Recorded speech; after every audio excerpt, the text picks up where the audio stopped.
There was a period of time, up until maybe 10 or 15 years ago, that the devil really tried to remain hidden.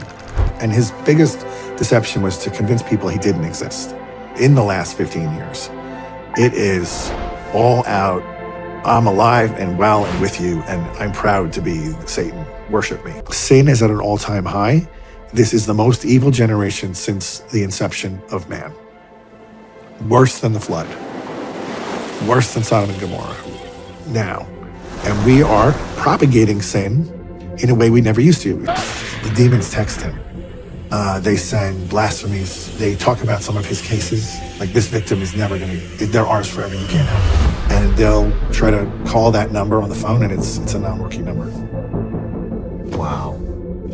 Yeah, they do this. So imagine if they're doing that. Imagine the field day they could have with AI.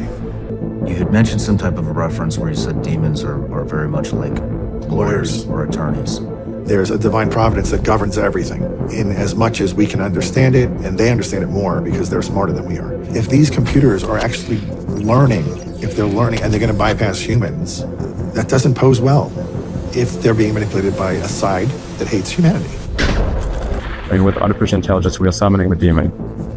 You know those stories where there's the guy with the pentagram and the holy water, and it's like, yeah, he's sure he can control the demon. Didn't work out. Evil is not fair. Do you think that maybe Jesus is so hated because elites are threatened by a higher power?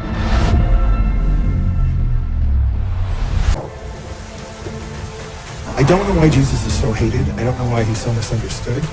Prayed about this and pondered this for months and months and months because he never did anything wrong. If you look at the global religions, of course, and I'm not saying Muslims hate Jesus, but what they do is they deny who he is. Mm-hmm. They say he's a great prophet. Well, he said he was the son of God, so he's either a liar or he's God. He can't be a great prophet because a great prophet doesn't lie. The Jews are still waiting for the return of the Messiah, so they're also in a different kind of camp. Like, well, that's not our guy. But what if you miss the boat? I mean, the temple's gone, it's over. What are you waiting for? Like, if you really thought about it, you'd have to say, maybe we did miss this.